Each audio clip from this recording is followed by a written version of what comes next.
Good morning, good evening, and good afternoon, sharpshooters. My name is Deadshot, and today we are back with a brand new Warframe video. This time we're kind of going over some tips and tricks to your survivability when it comes to building your Warframes, especially for things like Steel Path. I know it can be quite difficult, especially if you're a newer player.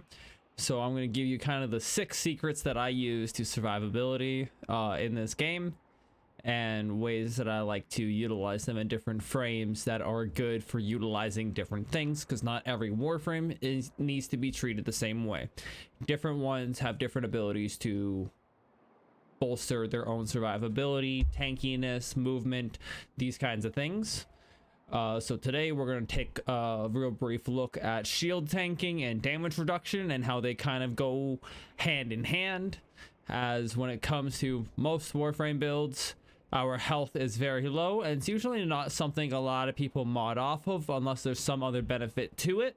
Usually in the case of using a mod like Archon Vitality to help bolster your heat procs when you're doing a heat build.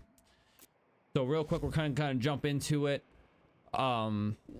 We're going to look at basically making our shield bigger, right? That can obviously be done in one of 2 ways: primed redirection or primed vigor, or they're non-primed variants, right? You can use vigor, or you can also use redirection.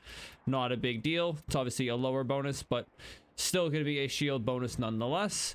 You can also look at mods that do shield recharge and recharge delay, so I'm running fast deflection on here.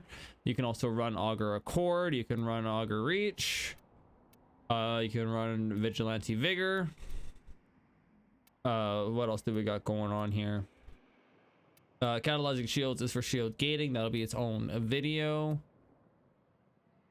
Fortitude also adds shield recharge, which is nice and easily utilized.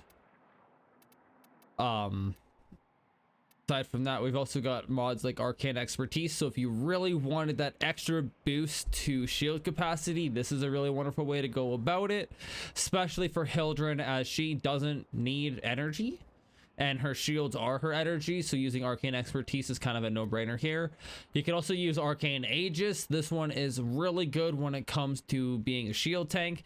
As it states, on shield damage you have a 3% chance for 30% shield recharge for plus 20 seconds, and that is insanely useful. The recharge on it is insane, and it can withstand most damage that you'll take. And then you combine that with mod or with abilities like pillage or condemn, which you can put both of those on any warframe that you wish, and you end up with a warframe that's very hard to kill with their shield capacity. I'm gonna spawn in 20 corrupted heavy gunner Eximus,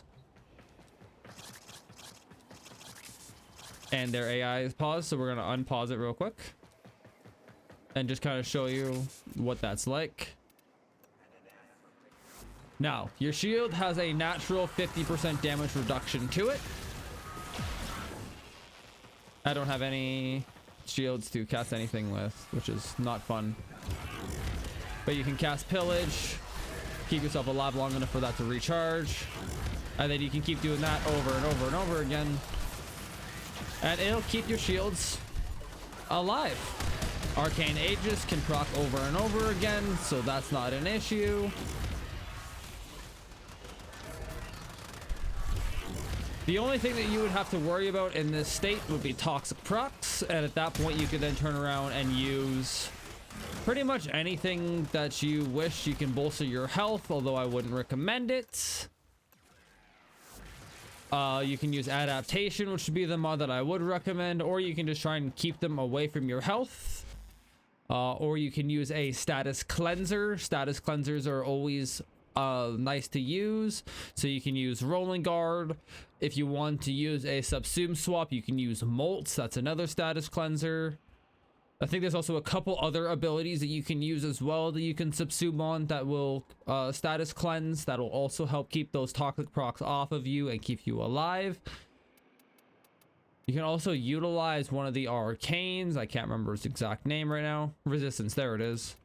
which will help you resist the toxic status effect. However, I would advise against using this as you don't really need it, but for some shield tanks, it could be useful, especially if you don't have any other options. Now, when it comes to damage reduction, it's a little bit strange how that all works. With that, I'm going to use Nova as my example, as Nova can get kind of the highest damage reduction when it comes to abilities. There's a couple other Warframes you can use as well. I believe Equinox has some good damage reduction. Titania has some good damage reduction. Valkyr has some good damage reduction. There's a few abilities that you can use for damage reduction, and that one is kind of a flat number bonus, right? So if you're going to take 100 damage and your damage reduction is 84%, then you're going to take 16 damage. And then when you combine that with adaptation is then additive to that. So if you're taking a 90% reduction at max stacks from adaptation, of that 16% from this example, you would only take about 2%. I'm sorry, about 2. Yeah, because it would round up, right? It'd be 1.6, and that would round up to being about 2 damage that you would take from the status effect proc, because that's basically what adaptation helps with the most, is when you're actually procced with a status effect. And when that status effect does damage, you will also resist it over time as that status proc does its damage, especially with toxin status. So if your toxin status procs for 6 seconds, then you will gain up to a 60% damage reduction bonus from that, as well as like the 10 or 20% that you would have had initially from being hit with the bullets that would have inflicted the toxic status effect. So then you end up with approximately an 80 to 90% damage reduction from that, and you take almost no damage from the status effect. Now, it is a rather short video today, just because shield tanking and damage reduction really is not that hard of a concept to get down. But I do hope that you found this at least somewhat useful. Do utilize it at your own risk. Bear in mind that it's easier to work from bigger numbers, so you're going to want to use frames that already have large shields. Nova has a large shield to begin with, right? If I have another configuration here that's blank. Actually, I guess it's not that large in comparison to what other Warframes are. That's only 360%. But that being said, primed redirection, I guess, does some work to carry that pretty good ways. Yeah, as long as you can get a good high shield capacity, you will be fine. You can also go the other direction and lower your shield capacity, and then you end up in shield gating range. But that's a little bit more complicated, and you need to be a little bit more aggressive with your playstyle when it comes to shield gating. Shield tanking and using damage reduction to your advantage are things that are kind of passive that you have on the back burner. Very rarely do you have to sit there and re-engage to regain those shields. There's a few things that you can do, right? Like casting some abilities that can help you regain those shields, or you could take advantage of your shield break, right, which will grant you a certain amount of invulnerability, which will then give you time to cast abilities, run away, or whatever the case may be, and that invulnerability time goes up with your shield capacity.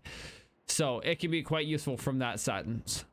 And because your delay is 1 second, you have 1.4 seconds of recharge before you're no longer invulnerable.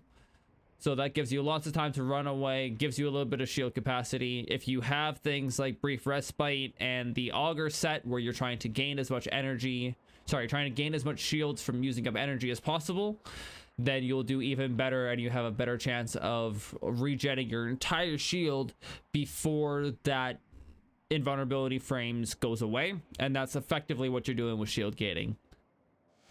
But with that, that's kind of going to be all from me for today. I do hope that this helps out anybody who might be struggling, trying to figure out how to make certain frames a little bit more durable when it comes to their steel path and regular star chart endeavors. I hope you guys have a wonderful day, and this is going to be Deadshot, over and out.